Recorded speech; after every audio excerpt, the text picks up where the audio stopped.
Selamat pagi semuanya Bapak Ibu. Senang bisa bertemu kembali ya kita pagi ini. Semoga sehat semuanya dan selalu dalam lindungan Allah Subhanahu wa taala, karena memang ini masa-masa yang gampang-gampang susah gitu ya. Untuk sekolah sih mungkin masih susah karena harus online, masih tetap online, tapi untuk bisnis ikan hias kayaknya sekarang lagi booming banget gitu. Jadi ini salah satunya ya di koi ini yang masih tetap menjaga jadi juara gitu untuk ikan hias. Untuk materi pagi hari ini, saya izin share screen ya Bapak Ibu, adik-adik.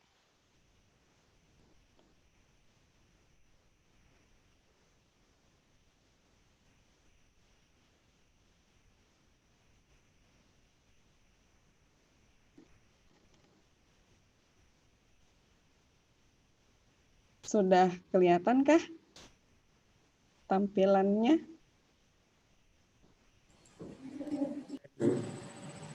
Iya, kayaknya udah ya. Jadi untuk materi pagi hari ini kita fokus di grading benih koi. Setelah kemarin materi sebelumnya itu ada TKG, terus ada pemijahan, terus kemarin kalau nggak salah mungkin sudah masuk ke perawatan larva dan benih begitu.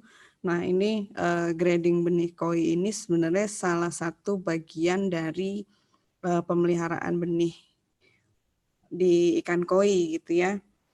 Nah ini langsung saja. Jadi kalau kita bicara masalah grading, itu pasti tadi yang Pak Farid sudah sampaikan dan sudah hantarkan, grading itu apa sih? Yang pertama itu, pasti yang ditanya itu, karena ada yang bilang sortasi grading gitu ya, apa bedanya sortasi dengan grading begitu. Nah itu yang kadang suka jadi pertanyaan. Terus kemudian tujuannya apa? Kenapa kok kita harus melakukan grading? Terus kapan dilakukan gradingnya begitu? Tekniknya seperti apa gitu. Nah kriterianya ini yang paling penting. Kayak gimana sih yang harus kita grading? Kenapa kok harus di grading? Dan kriteria-kriteria seperti apa nih yang tadi Pak Farid udah singgung, ada grade A, grade B, terus ada buat show gitu ya. Nah itu ada kriteria-kriteria tersendiri begitu. Nah, kalau kita artikan gitu ya, artikan ini kalau grade itu kan dari bahasa Inggris ya kita ngambilnya. Grade itu kalau saya lihat di kamus artinya itu kelas, tingkat, nilai, mutu, atau taraf. Sedangkan kalau sortation itu bahasa Inggris juga, sortasi yang mungkin lebih akrab dengan kita, itu jelas di sana artinya penyortiran. Jadi kalau misalnya kita umpamakan di sini dari hasil pemijahan atau dari hasil pembenihan begitu, nanti kita di sini bisa memperoleh banyak benih gitu ya, benih hasil pemijahan, benihnya berbagai macam karena memang dari indukan, dari satu indukan itu bisa menghasilkan berbagai macam. Kalau di ikan itu kan nggak ada mesin cetaknya ya gitu. Jadi kalau di ikan itu karena nggak ada dia mesin cetaknya, nggak bisa diukur jelas. Ini nanti dari indukan A sama B nanti hasilnya AB gitu. Belum pasti juga seperti itu gitu. Apalagi kalau kita bicara ikan hias, kualitas warna itu berpengaruh, pola warna itu juga berpengaruh. Jadi dari dua indukan, dari sepasang induk aja itu nanti hasilnya bisa macam-macam gitu. Nggak hanya sekedar ukurannya, tapi juga pola warnanya. Karena kita bicara ikan hias, ya yang otomatis yang kita bicarakan di sini titik beratnya ada di ikan hias gitu ya. Pola warna dan pewarnaan di ikan hias.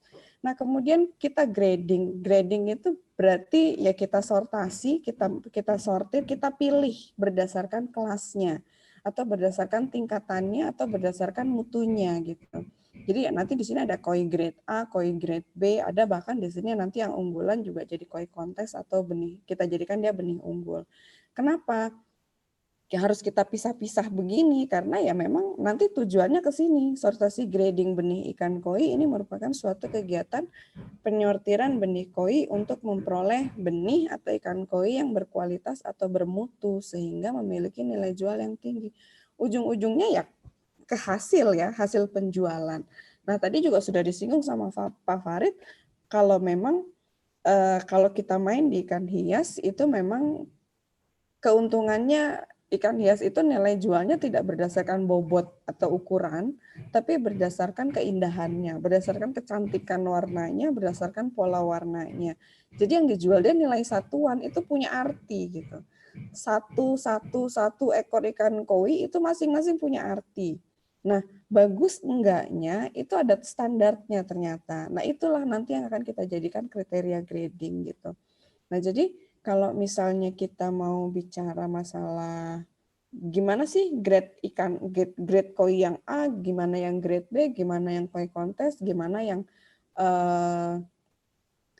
C gitu ya, atau mungkin yang memang nggak ada nilainya. Biasanya kalau kita dari sekian banyak ikan koi gitu ya, dari satu pasang gitu, dari satu pasang paling yang nantinya bisa sampai ke koi kontes itu bisa nyampe 10% aja udah bagus gitu. Bisa nyampe ke 10% itu udah bagus. Jadi memang itu kembali lagi ke pengalaman. Gimana pengalaman kita di ikan koi khususnya, gimana kita sering atau enggaknya ketemu ikan koi, gimana sering atau enggaknya kita ngelihat dan pegang langsung ikan koi, lama-lama nanti kita akan bisa terbiasa dengan, oh dia masuk, baru ngelihat aja secara luas gitu ya, baru lihat satu kolam, kita udah bisa menilai, oh ini banyak grade A-nya, ini banyak grade B-nya, atau mungkin, oh ada nih dari sekian banyak, nih ada satu nih yang bisa masuk koi kontes. Nah, kalau kita udah sering, kita sudah memang sering main di sana dan kita pengen mendalami di sana, itu saran saya perlu kita pengalaman yang banyak, memperbanyak pengalaman di pemeliharaan koi. Jadi nanti lama-lama terlatih juga itu ya, gimana kemampuan kita untuk bisa menggrade ikan koi, karena dia memang antik sih kalau saya lihat gitu ya, penggemarnya juga banyak. Nah, ini kapan grading itu dilakukan? Nah, ini grading itu mulai dilakukan kalau di pembenihan, kita flashback lagi di pendederan, kegiatan pendederan, grading itu ada di bagian pendederan. Jadi dia salah satu kegiatan di pendederan yang memang harus rutin kita lakukan. Nah, pendederan ini juga dilakukan secara bertahap. Ada pendederan 1, pendederan 2, dan pendederan 3. Nah, kalau pendederan 1 ini mulai dari larva umur 21 hari sampai 30 hari kurang lebihnya. Nah, ini kita grading ukuran dasar dan warna dasarnya dulu. Jadi mulai dari ukuran keseragamannya, kalau dia bantet atau ini kan udah mulai kelihatan tuh ya, ada yang mana yang ada yang kecil, ada yang besar gitu ya. Terus kemudian warna dasar. Kalau kita masih bicara benih koi, biasanya warnanya ya masih sama, kayaknya oranye semua gitu ya, nggak ada bagus-bagusnya, masih sama lah kayak ikan mas gitu ya. Nah nanti itu memang masih bakalan, karena memang pada usia-usia itu pigmentasi itu pewarnaan gitu ya, pewarnaan di dalam tubuh ikan koi itu memang masih belum banyak berkembang gitu. Jadi ada warna dasarnya dulu yang dia kembangkan dulu. Jadi ada warna-warna dasar karena memang si pigmen itu dia sebenarnya sudah bawaan, tapi bisa ditreatment atau bisa ditambahkan. Jadi si karoten itu yang posisinya ada di bawah lapisan kulit itu dia bisa ditreatment. Tapi dia udah punya warna dasar. Nah ini, jadi warna dasarnya yang kita lihat dulu. Terus kemudian masuk ke pendederan 2 di benih usia 30-60 hari, ini masih sama ukurannya, masih kita lihat lagi. Terus kemudian bakat warna. Nah di sini udah mulai kelihatan tuh si warna-warna yang bakalan banyak muncul apa. Mungkin dia udah agak ke orange atau kalau memang pakannya bagus, dia udah ada yang warna merah. Terus ada juga yang kadang dia udah mulai ada warna hitam di bawah lapisan kulitnya gitu ya, tapi belum muncul, masih malu-malu. Nah itu yang kita pilih, mana nih kira-kira yang udah mulai kelihatan muncul warnanya, mulai ada warna merahnya kelihatan, udah mulai kebentuk lah polanya sedikit-sedikit gitu ya. Nah itu kita lihat lagi. Terus nanti kemudian masuk ke pendederan 3. Di pendederan 3 ini masuk usia 60 hari atau kira-kira ya sekitar 2 bulanan lah ya. 2 bulan sampai ukuran jual, ini nanti mulai kelihatan lagi. Warnanya mulai semakin nyata di sini. Nah nanti di sini mulai kelihatan tuh bakalan-bakalan warnanya.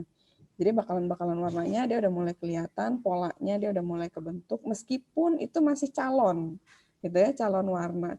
Nah ini akan lebih bagus kalau dia terus ditreatment, gitu.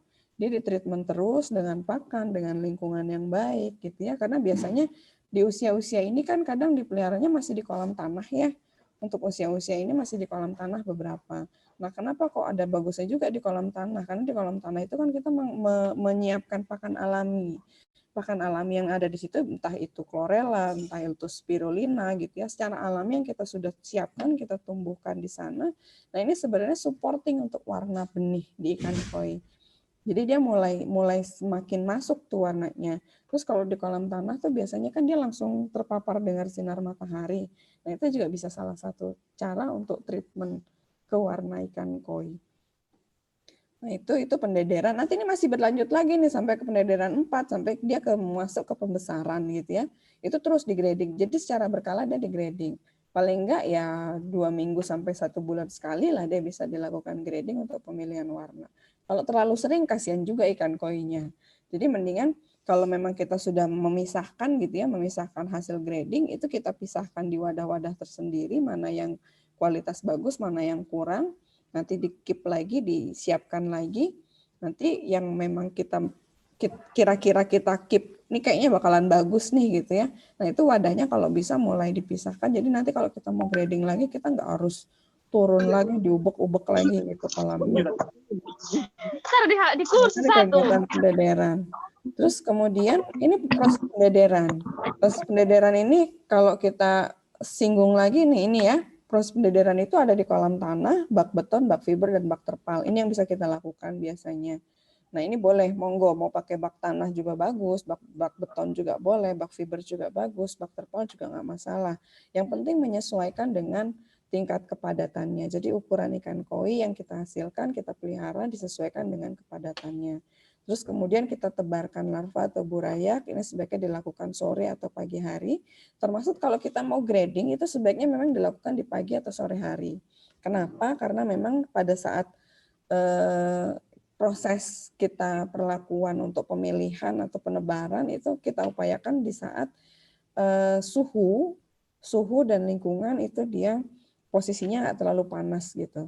Nah ini terus kepadatan koi ini juga disesuaikan dengan ukuran benihnya, terus pakan ini disesuaikan juga dengan dosis dan jenis pakannya ini dengan ukuran dan mulut, termasuk kualitas benihnya. Jadi nanti kualitas pakannya di sini ini sudah bisa, kalau untuk yang di kolam-kolam ya, di kolam-kolam ini kita kasih pakan yang memang pakan untuk ikan hias. Kenapa? Karena memang tujuannya yaitu salah satunya yang paling penting untuk selain untuk pertumbuhan itu untuk menjaga kualitas warna ikan koi itu sendiri. Nah ini frekuensi pemberian pakannya ini bisa 3-4 kali sehari. Biasanya semakin besar ukurannya bisa 3 kali gitu ya, kalau masih larva dia masih sering gitu. Nah terus kemudian untuk pengelolaan kualitas air, ini sebaiknya di kolam air tanah juga dikasih air yang mengalir gitu ya, supaya tetap suplai oksigennya dia tetap terjaga. Nah, kalau untuk di bak beton, bak fiber atau terpal, ini ada baiknya dilengkapi filter karena memang si ikan koi ini dia agak-agak sensi dengan kualitas air gitu ya. Jadi terus juga dia apa ya? Kalau di bak beton, bak fiber ini kan dia memang untuk show ya biasanya, untuk supaya kelihatannya bagus, supaya ya lebih ke estetika gitu. Estetika kalau airnya bersih, airnya bagus, dia insya Allah akan lebih muncul atau lebih bagus warnanya kelihatan. Terus penggantian air ini juga perlu dilakukan secara berkala. Termasuk pengukuran airnya, suhunya, pH-nya, DO-nya itu sebaiknya dilakukan secara berkala. Nah ini di proses pendederan. Nah ini kalau kita mau grading atau sortasi, ini yang kita jadikan salah satu ukuran. Jadi tadi udah disinggung kalau kita mau grading itu ya kita lihat ukurannya sama pola warnanya. Nah ukuran standar ukuran ini saya ngacu dari SNI.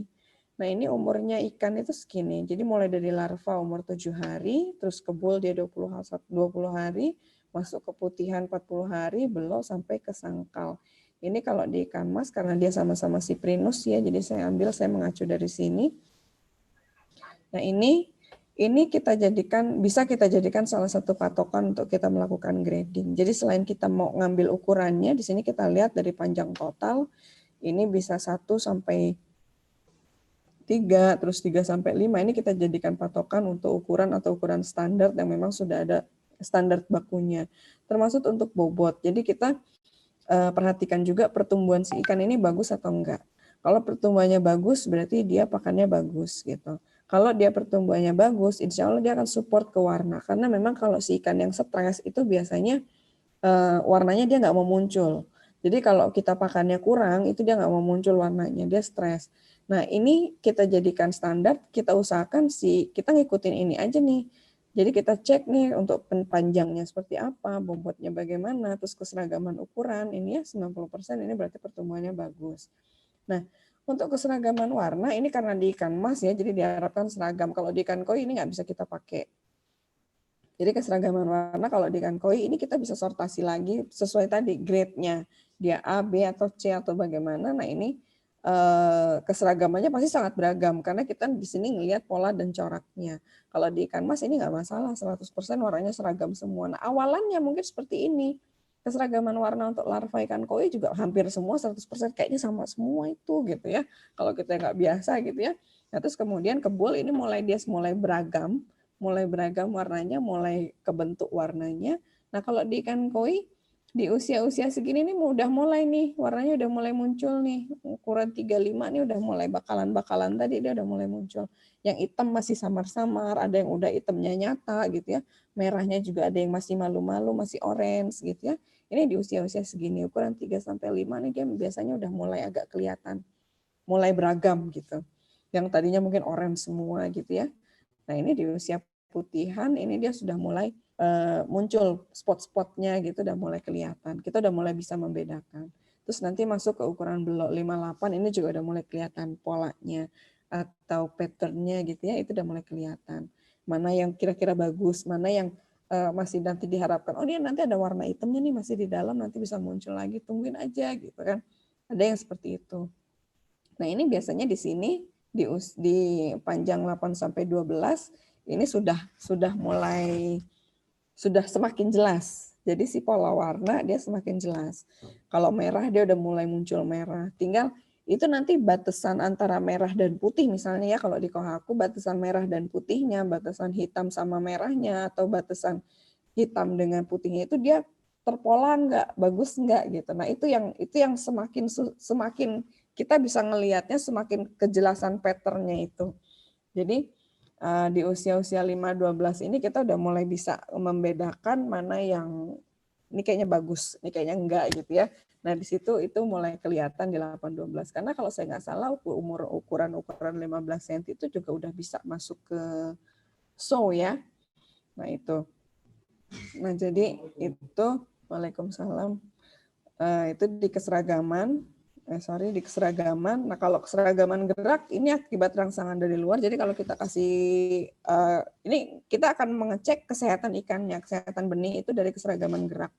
Itu dilihatnya dari sini. Kalau dia sehat, biasanya kita kasih ditepuk aja di airnya gitu ya, semuanya respect atau kita kasih pakan gitu. Nah itu semuanya refleks, dia menangkap pakan. Nah itu bagus berarti ikannya sehat.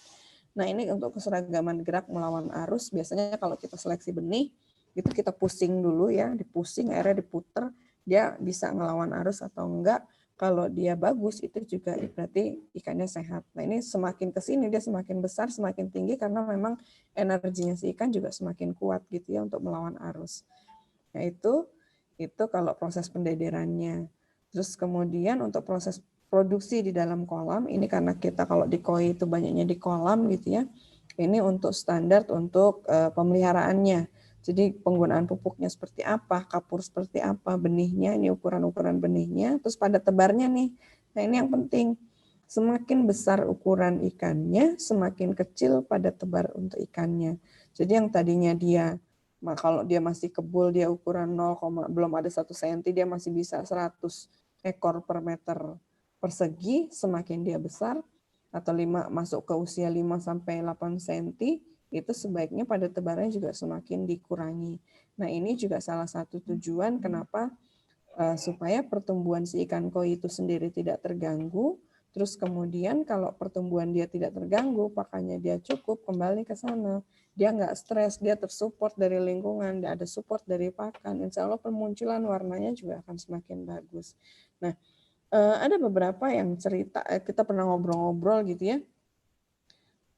Kalau di ikan koi itu nggak bisa disamakan dengan ikan mas pada tebarnya. Sebaiknya kalau di ikan koi itu dia lebih sedikit. lebih sedikit untuk padat tebarnya. Jadi kalau misalnya di ikan emas ini standarnya dia 20, ya di ikan koi buatlah 10 sampai 15. Kenapa? Karena hubungannya tadi dengan estetika. Jadi semakin dia sedikit, estetikanya juga akan semakin bagus. Kalau dia cuma 10 ekor, misalnya 1 meter, itu dia akan kelihatan mana ikan bagus, terus berenangnya gitu ya.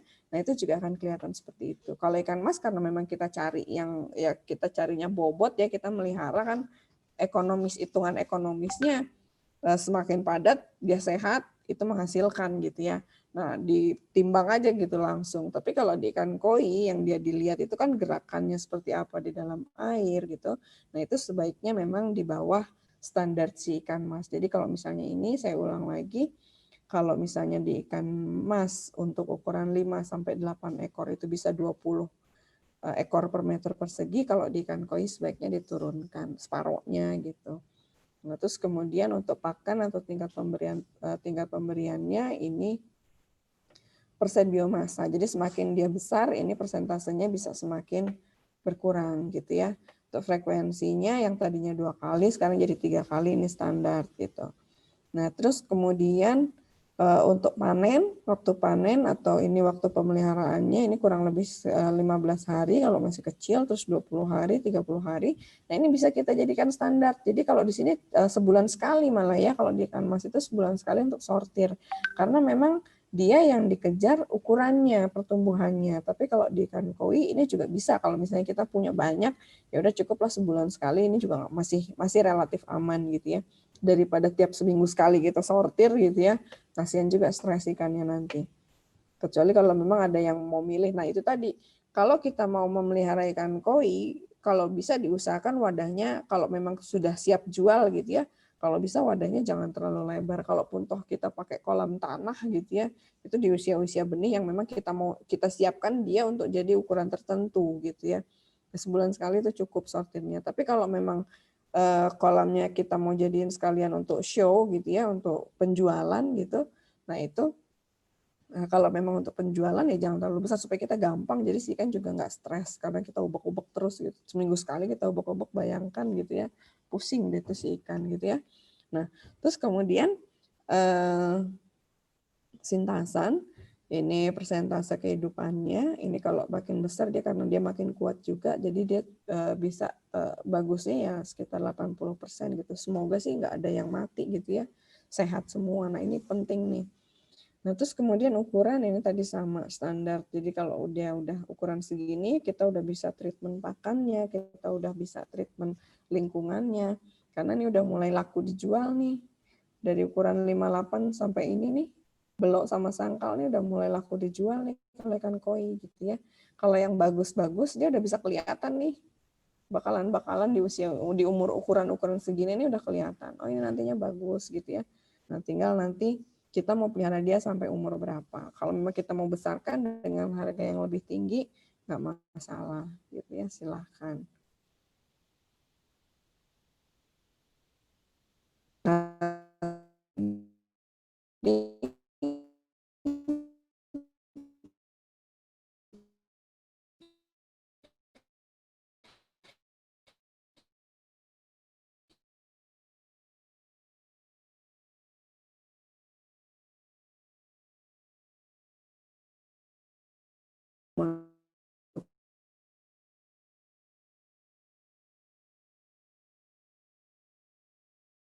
Ada kolam treatment buat apa? Kolam treatment itu buat yang yang kualitasnya dia agak-agak di bawah yang bagus gitu ya, misalnya kualitas yang grade B gitu.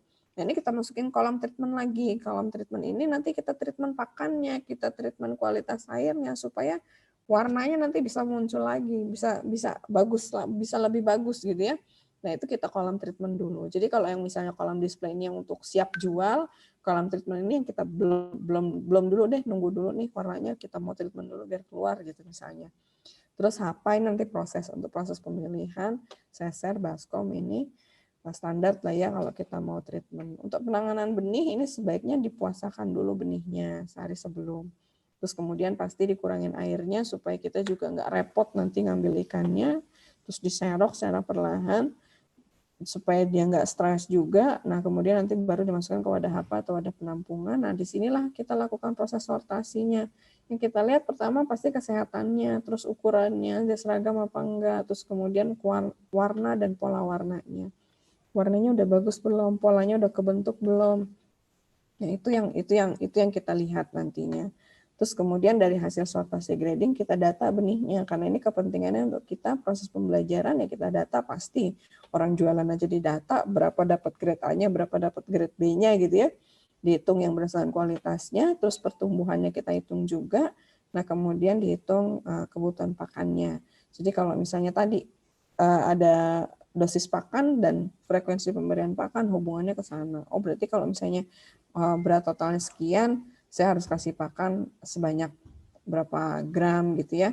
Yaitu di sini. Nah, terus kemudian pemeliharaan benih nih. Nah, nanti di sini nih yang tadi ada kolam display ini yang memang siap untuk dijual atau kita sambil kita hasil-hasil yang grade A yang bagus-bagus gitu ya kita masukkan ke kolam display.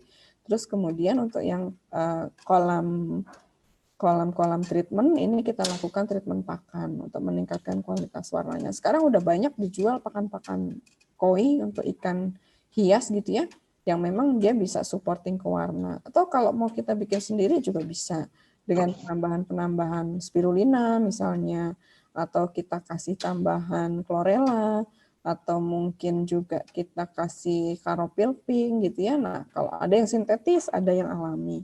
Kalau yang sintetis mangga dijual juga sekarang di Tokopedia juga banyak gitu ya. Cuman memang efek samping ke lingkungannya yang kurang bagus kalau kita pakai yang sintetis. Nah, ada juga yang pakai bahan alami. Nah, kalau yang di pakan-pakan ikan hias yang dijual itu yang banyak dijual itu biasanya ada yang ditambah spirulina, ada juga yang ditambah dengan pigmen sintetis gitu. Jadi dia lebih cepat memang muncul warnanya. Jadi paling dikasih seminggu tuh udah kelihatan dia. Gitu. Nah, itu treatment yang bisa kita lakukan untuk koi gitu ya. Nah, terus ini gambarnya, jadi ini tadi, ini kalau masih larva dia ukurannya masih sama kayak ikan hias, masih relatif sama ya, udah orange aja gitu semua. Nanti makin besar dia udah mulai kelihatan nih polanya. Meskipun kadang masih ada yang campur-campur gitu ya, orange-nya juga masih belum muncul gitu ya. Nah ini kalau kita treatment, pakan treatmentnya bagus, lingkungannya bagus, insya Allah nantinya bisa seperti ini jadinya. Ini udah masuk kolam display. Jadi si pola warnanya ini udah kelihatan jelas nih. Pola warna putusnya udah jelas, udah nggak ada lagi kecampur, ngeblur gitu ya. Putihnya juga ada putih bagus, merahnya udah muncul, hitamnya dia semakin pekat gitu ya. Nah ini nanti dia udah mulai masuk ke kolam-kolam display gitu. Makin besar dia makin kelihatan jelas. Nah, kayak apa sih kriteria koi unggul gitu ya? Nah, kalau dilihat ini banyak banget sekarang kalau kita lihat ikan koi ini warnanya itu sangat beragam. Nah, ini kalau kita lihat ini adalah kayak apa ya pohon genetikanya ya. Pohon genetikanya atau silsilah kalau kita istilahnya di orang itu ada silsilah. Jadi mungkin ini nenek-neneknya dia gitu ya. Nah, ini silsilahnya ini dulu tetuanya ini dari Magoy, terus nanti ada Tetsu Magoy, Asagi Magoy. Nah, ini dia terus berkembang di sana ada kan kenapa nama koi itu kan katanya asalnya dari Cina tapi namanya kok jadi ke Jepang-Jepangan gitu ya. Nah, karena memang yang senang mengawin silangkan ikan koi itu orang-orang Jepang gitu. Yang senang mengkawin silangkan itu dia orang-orang Jepang, makanya dia ya gimana dia aja sukanya ngasih nama gitu. Jadi namanya nama istilahnya ya istilah-istilah Jepang gitu. Nah, makanya ini namanya kalau kita tahu di sini ya namanya Jepang semua, Narumi Asagi, Doromagoy gitu ya. Nah, kalau pengen apal nama-nama koi, saya sendiri juga nggak hafal nih dia jenisnya apa-apa gitu ya. Yang umum aja yang kita lihat. Bagusnya sambil belajar bahasa Jepang itu bagus juga sih gitu ya. Nah, ini supaya lebih menjiwai gitu ya. Karena memang orang-orang sana senang banget dengan koi. Katanya itu ikan keberuntungan, pembawa keberuntungan katanya gitu. Nah, ini dari yang tadinya kalau kita lihat secara kasat mata dia yang tadinya hitam gitu ya kayak ikan mas. Terus ini juga yang tadinya cuma satu warna dia orange, merah, terus ada yang ini asagi dia yang apa siripnya agak kebiruan, dia agak besar gitu ya. Terus dikawin silangkan gitu ya. hasilnya itu bisa muncul seperti ini, beragam sekali. Jadi mulai dari kohaku ini yang paling banyak, yang paling kita sering lihat gitu ya. Terus nanti ada susui, ini juga warnanya dia udah spesifik begini, udah bagus, cantik-cantik gitu ya. Terus ada stiro, ada ogon, ini kembali ke polos lagi dia kalau yang ogon ini. Jadi udah dari yang silang-silang, terus nanti dia dapat berwarna-warni, nanti dia dapat lagi nih yang warnanya polos lagi, satu warna gitu ya. Nah ini kalau kita bicara genetikanya seperti ini gitu. Nah ternyata banyak sekali, saking banyaknya jenisnya, namanya juga macam-macam. Nah ini kalau kita lihat di SNI ya. Nah, kalau kita lihat di standarnya, ini ada 15 jenis ikan koi. Jadi dari 15 jenis ikan koi ini ada kohaku, mana yang dia warna, kalau kohaku ini warna dasarnya putih, terus nanti dia ada corak merah sama hitamnya, terus ada sanke atau taiso sonsuke, ini ada warna dasarnya putih. Nah kalau yang kohaku ini coraknya merah, kalau di sanke ini ada merah dan hitam gitu. Terus ada soa, soa ini dia warna dasarnya hitam. Sebenarnya mirip-mirip antara sanke dan soa, cuman dia kalau di soa ini warna hitamnya lebih banyak kalau kita lihat kasat mata. Sini ada ciri-ciri ininya lagi. Terus nanti ada utsuri mono. Utsuri mono ini sisiknya satu warna dasarnya hitam gitu. Terus ada tanco. Tanco ini kalau kita lihat dia warna dasarnya putih gitu ya. Warna dasarnya putih, ada satu lingkaran bulat merah di bagian kepalanya. Nah itu juga cantik juga. Terus ada susui. Susui ini sisiknya besar-besar, tapi lembut dia. Nah terus ada mengkilap warna ada biru gelap ini sepanjang punggungnya. Jadi ada kayak ada garisnya gitu. Nah terus asagi. Asagi ini punggungnya abu-abu kebiruan, siripnya tutup insangnya warna merah. Koromo ini warna dasarnya putih, coraknya biru. Gosiki ada hikari mojimono gitu ya. Nah kalau yang ini dia agak warnanya metaliknya warnanya terang gitu. Dia metalik nih. Mojimono, moyomono. Jadi hikari-hikari ini dia metaliknya yang kalau kita kayak silver gitu. Sekilas kalau kita lihat dia di bawah sinar matahari dia ada kilapnya, dia lebih bagus. Terus Kinginrin ini warnanya perak, warna hitam berselimut warna emas. Jadi ini ada keemasannya gitu. Terus ada Beko, Beko ini dia ada corak warna hitamnya. Jadi ada putih, merah, kuning, tapi dia warnanya ada hitamnya nanti. Terus ada lagi kawarimono. Kawarimono ini satu warna dengan sisik panjang, dia kayak jaring gitu, sisiknya, warna sisiknya. Nah ini warna-warnanya, ini kalau tadi penasaran kayak apa sih gitu ya. Nah ini yang paling trending topiknya itu yang banyak, itu yang kohaku. Ini kenapa kohaku ini banyak ditarik, karena banyak dicari, dan ini karena memang dari awalannya koi itu dia neneknya tuh kohaku dulu warnanya. Jadi yang paling banyak disukai itu dulu kohaku. Sampai sekarang orang udah mencari berbagai macam jenis koi, udah kesana kesini gitu ya, koleksi koi, tetap aja nanti kembalinya ke kohaku karena memang dia mempesona gitu ya. Nah, paling ada selingan warnanya ini, ada nanti di sanke, dia ada hitamnya, dia lebih sedikit nih kalau dibandingin dengan soa. Terus ini yang beko ini putih hitam kayak dimension gitu ya. Kalau si beko ini Yotsurimono tadi dia warnanya kuning keemasan, terus ada corak hitamnya. Terus ini yang nomor 6 ini ada asagi. Nah ini kayak jaring tadi dia asagi. Terus ini ada susui, dia sisiknya satu agak kebiruan gitu di bagian sirip punggungnya. Nah ini koromo, terus ini ada kawarimono, ini ada gosiki gitu ya. Ini macam-macam bentuk dan warnanya gitu. Nah ini macam-macam sampai di sini dia ke tanco tadi. Nah terus kemudian di sini kenapa nggak bisa bergerak? Oh udah. Nah ini strain dominan yang saya akan bahas ini 3 aja cukup, kohaku, sanke, dan soa. Karena memang ini dia strain yang dominan, yang paling banyak digemari orang, yang paling banyak dicari gitu ya.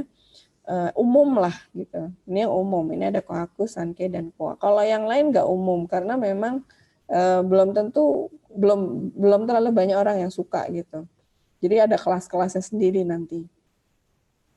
Nah ini kalau di Kohaku ini yang pasti tadi warnanya putih, merah, dominasi putih.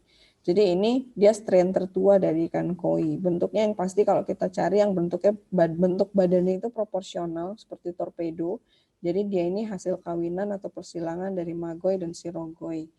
Nah, terus dominasi warna merah putih. Kalau Kohaku yang baik yang seperti apa, kurang lebihnya yang seperti ini. Dia pernah juara 2 tahun berturut-turut. Jadi di sini warna putihnya itu bersih kayak susu, kayak salju gitu katanya. Jadi dia nggak ada semu kekuningan atau krem atau butek gitu ya. Nah, jadi di sini putihnya bersih gitu.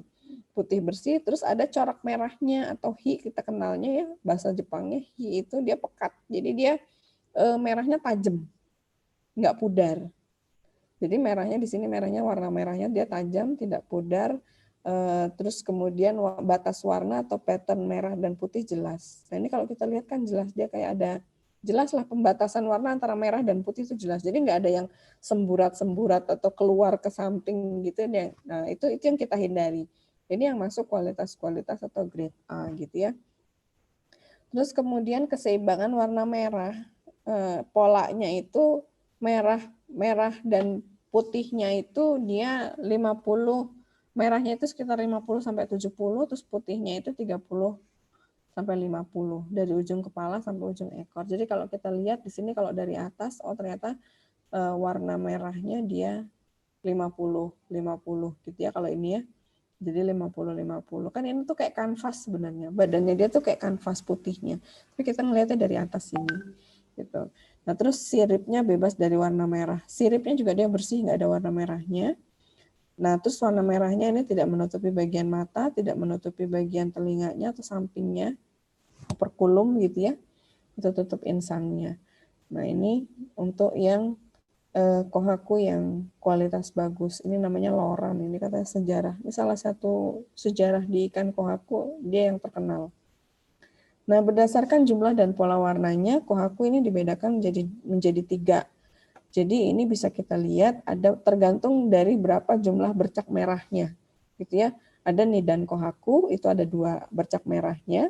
Terus ada Sandan Kohaku, itu 3 bercak. Ada Yondan Kohaku, itu 4 bercak. Nah, ini nanti ada berapa nih jumlahnya? Ini kalau dia ada 4 nih 1, 2, 3, 4 berarti dia Yondan Kohaku masuknya. Termasuk ini juga 1, 2, 3, 4 gitu ya. Ini masuk, ini 5 kecil nih.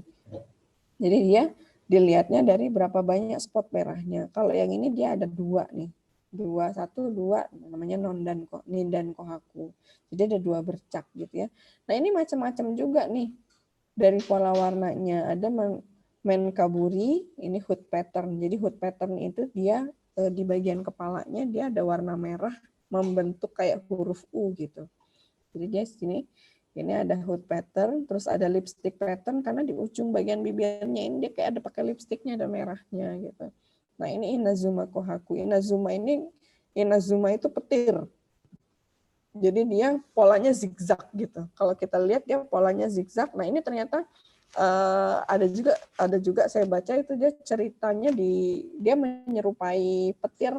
Kenapa namanya jadiin Inazuma? Karena si orang Jepangnya itu terinspirasi saat dia melihat ikan koi, terus pada saat hujan ada petir gitu katanya begitu.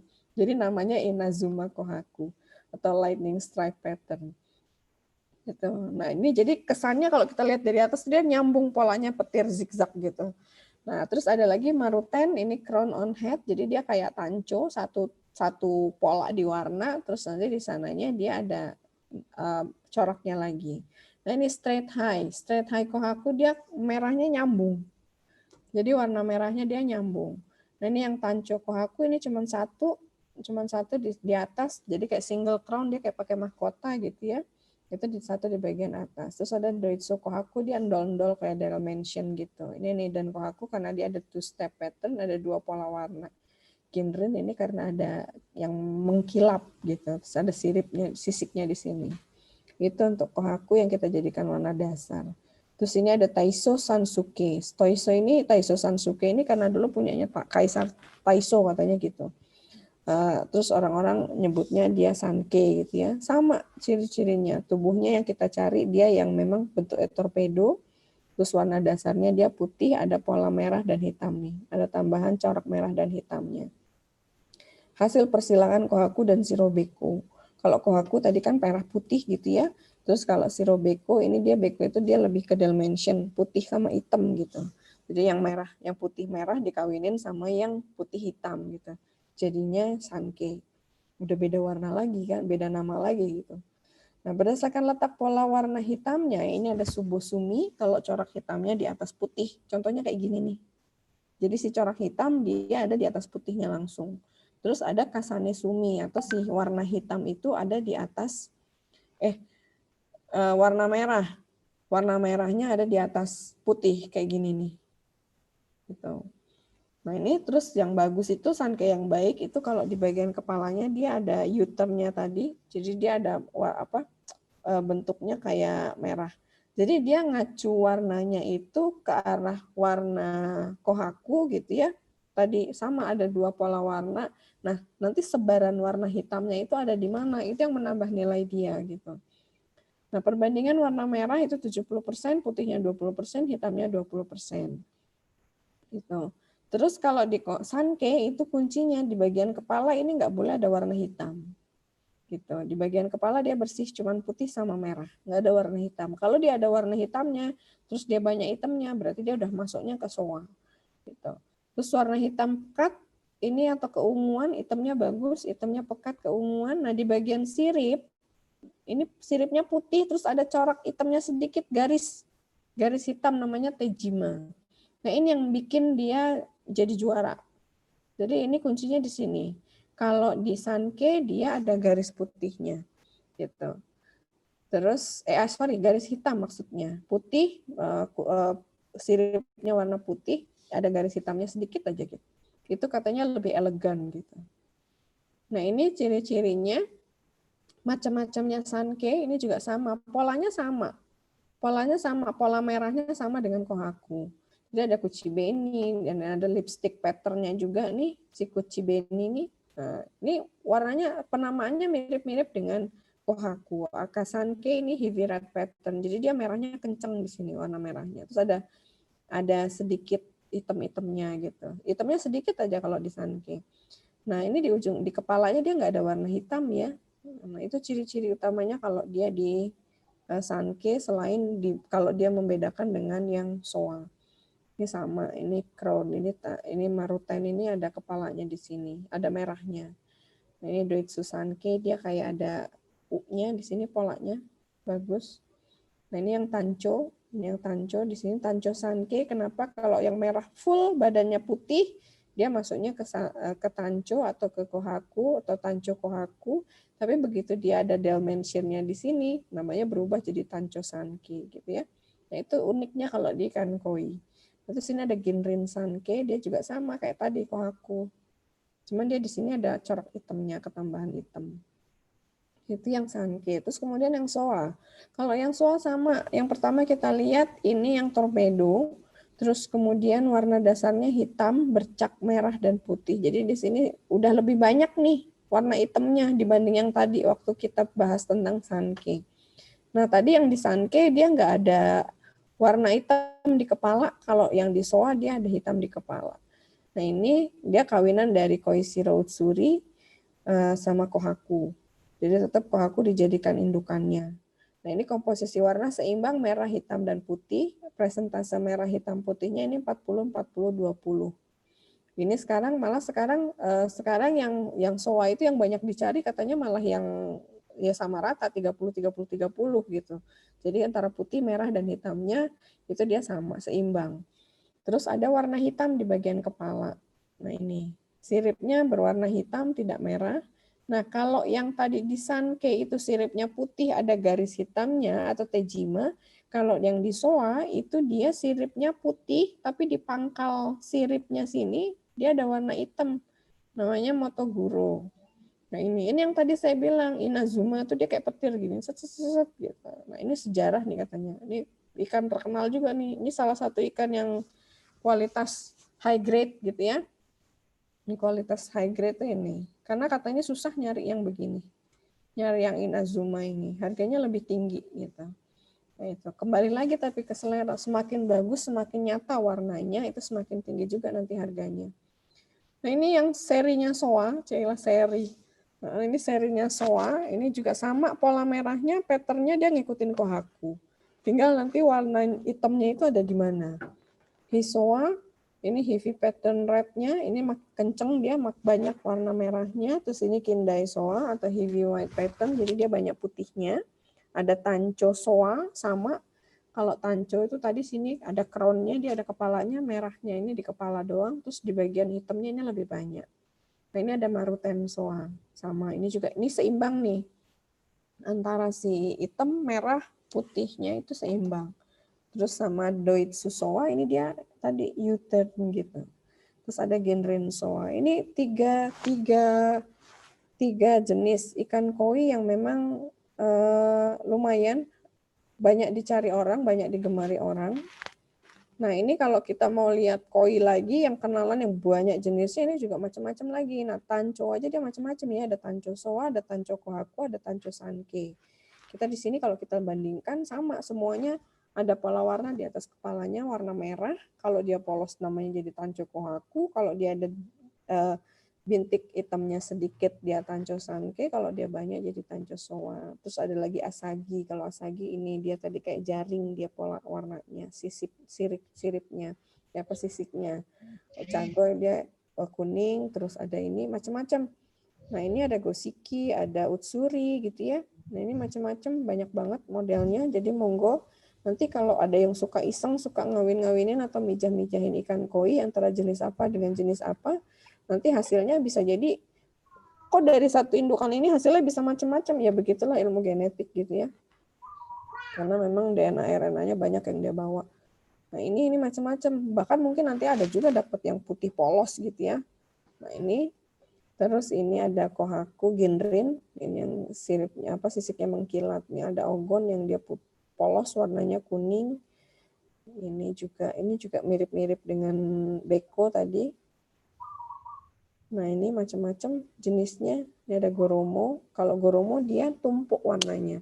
Jadi dia mirip dengan Sanke atau Soa, cuma dia warnanya tumpuk double. Jadi kayak 2 layer gitu. Jadi dia warnanya kayak 2 layer, merahnya di bawah, hitamnya di atas atau sebaliknya.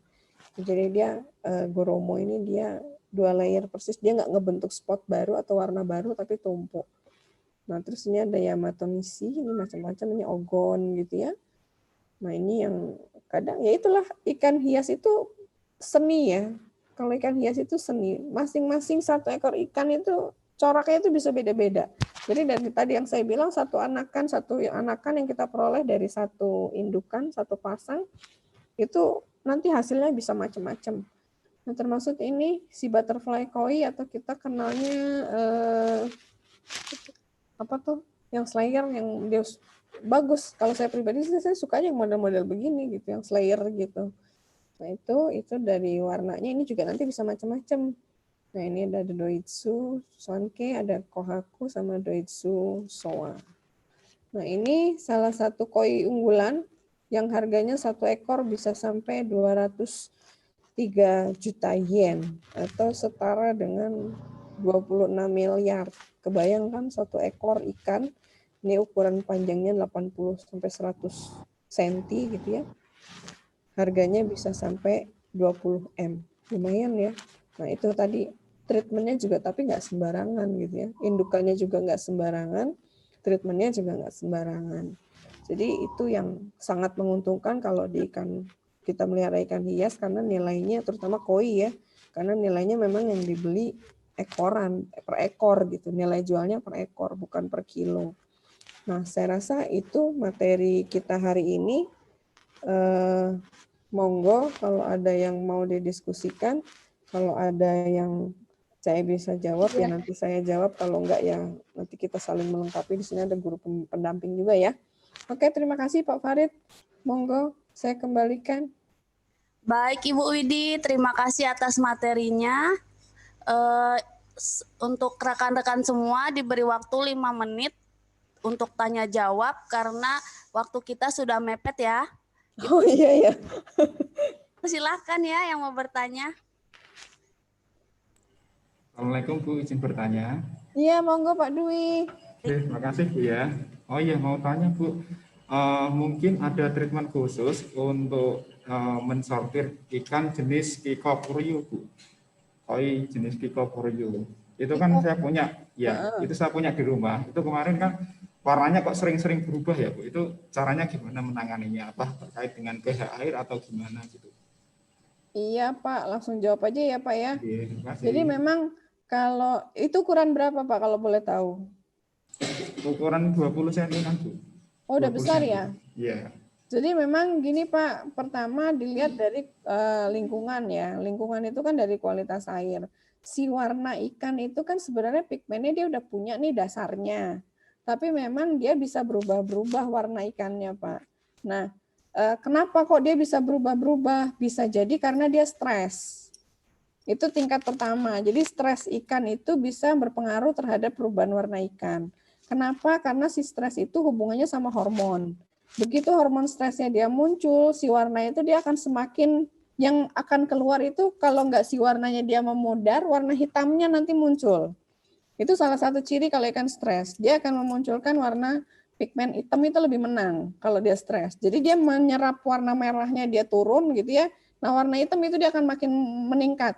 Tapi meningkatnya warna hitam atau si pigmen melaninnya itu dia belum tentu bisa menyesuaikan dengan pola warna yang sudah ada gitu. Makanya jadi si warna-warna lainnya itu bisa kalah, Pak. Makanya kenapa kalau kita grading itu kondisinya kita usahakan nggak bikin dia stres gitu. Jadi kalau misalnya kolamnya ini ya sudah kolamnya kita kurangin dulu airnya, nangkepnya pelan-pelan. Apalagi kalau ikan hias ya, kalau memang dia mau dijual lagi, kita usahakan juga jangan begitu dia habis apalagi kalau biasanya kalau ada pembeli yang dia dadakan gitu datangnya misalnya. Pembeli dadakan, saya mau milih ikan gitu. Nah itu kalau bisa tadi ada kolam displaynya. Jadi kolam display itu yang memang isinya air itu tidak terlalu banyak. Isinya air tidak terlalu banyak supaya apa? Kita menghindari stres juga sebenarnya. Karena semakin banyak sering isi ikan itu diubek-ubek gitu ya. Nah, itu akan semakin stres dia, warnanya dia akan makin pucat gitu. Kalau dia warnanya pucat, warnanya jadi yang tadinya perasaan ikan saya kemarin bagus, kenapa sekarang pas mau dijual jadi jelek ya gitu. Nah, itu kadang kendala kalau kita sortasi grading seperti itu.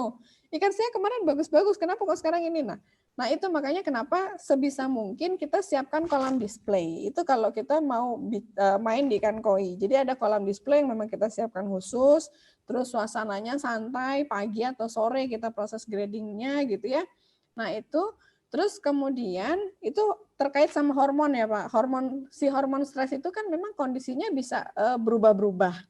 Nah nanti kalau di awal-awal dia masih warnanya masih pucat, masih ini, nanti kalau udah kita pisah nih, udah punya kolam display, nanti di kolam display itu lama-lama dia kembali lagi tuh ke warna aslinya. Dia kembali lagi ke warna aslinya, yang tadinya merah dia merah, yang tadinya dia putih ya putih, yang hitam ya hitam gitu ya, dia kembali lagi begitu dia normal, nah kita treatment lagi. Kalau bisa aerasinya yang bagus, pH-nya juga dijaga Pak, karena kalau koi ini begitu dia pH-nya ngejeglek gitu ya, nggak semua nggak koi doang sih, semua ikan kalau dia pH-nya dia terlalu turun drastis atau suhunya drastis itu bisa ngerusak lagi tuh, ngerusak lingkungannya, dia kondisi lingkungannya udah nggak kondusif, dia stres lagi, warnanya berubah lagi gitu. Terus kalau memang kita sudah pisahkan si ikan tadi, kita boleh treatment pakan Pak. Bapak boleh pilih pakan yang memang pakan-pakan sudah ditambah dengan pigmen buatan atau pigmen alami gitu ya. Pakan-pakan ikan koi aja kalau mau gampang. Beli pakan ikan koi kan sekarang yang paling murah tuh kalau nggak salah ada yang sekitar 15 ribuan. Kalau bisa pilih yang di atasnya itu. Nah, kalau memang kita niatnya mau jual langsung gitu ya, biasanya kalau di penjual-penjual gitu, itu treatment pakan dulu itu yang utama. Supaya apa? Supaya warnanya dia merah dulu gitu. Ini kita bicara dari sisi penjual ya. Jadi di treatment dulu pakannya supaya merahnya dia muncul dulu, dia tegas dulu warna merahnya, baru nanti nggak masalah. Jadi pas kita pemeliharaan dia kita kasih pakan biasa nih misalnya, pakan-pakan biasa lah untuk ikan konsumsi, lele yang harganya 11.000, 15.000 gitu ya. Kita ngejar ke pertumbuhannya dulu, kita push dulu di situ. Nah nanti begitu kita mau jual, kita kasih waktu 1 bulan aja. 1 1 bulan itu kita treatment pakan khusus untuk pakan ikan hias. Biasanya pebisnis mainnya gitu. Saya pernah nanya di daerah sini, daerah Cianjur, kebetulan dia di daerah Puncak ya, daerah Cipanas. Itu dia gitu caranya. Jadi kalau dia hasil anakan, dia bermitra dengan petani-petani di daerah Cianjur bawah, kan ada Cianjur atas, ada Cianjur bawah. Kemudian ada yang daerahnya dingin, itu memang untuk memunculkan warnanya di sana. Jadi begitu dia mijahin, hasil mijahin, benihnya dioper ke bawah. Supaya apa? Dikasih makan pertumbuhannya dulu yang dikejar. Nanti begitu udah masuk usia 15 sentinan, gitu ya, itu nanti dibawa lagi sama dia ke atas. Dibawa lagi ke atas, di situ ditelepon pakan. Karena kalau kondisi dingin itu biasanya dia lebih tenang, dia lebih ini. Jadi warnanya juga lebih muncul gitu. Nah itu triknya begitu katanya. Jadi nggak apa-apa, Pak. Iya begitu, Pak. Terima kasih, Bu. Nggih, Pak Dwi. Terima kasih, jawabannya mantul sekali, Bu. Terus. Nggih, sama Pak Dwi. Monggo, mungkin ada lagi. Halo Bu Widi. Iya, Ibu. Kasih Bu Widi, ini waktunya sudah mepet. Oh gitu, iya oke.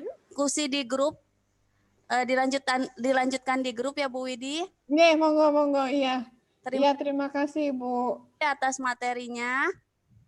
Iya, terima kasih Bapak Ibu semuanya. Mohon maaf kalau ada yang kurang dalam penyampaian materi. Nanti adik-adik kalau ada yang kurang jelas, monggo bertanya ke guru pendampingnya atau boleh langsung ke saya, silahkan. Nomor teleponnya kemarin sudah ada ya di pertemuan pertama. Monggo, terima kasih Bu Widya. Sama-sama Ibu, kami akhiri dari SMK Negeri 4. Assalamualaikum warahmatullahi wabarakatuh. Waalaikumsalam warahmatullahi wabarakatuh. Wabarakatuh.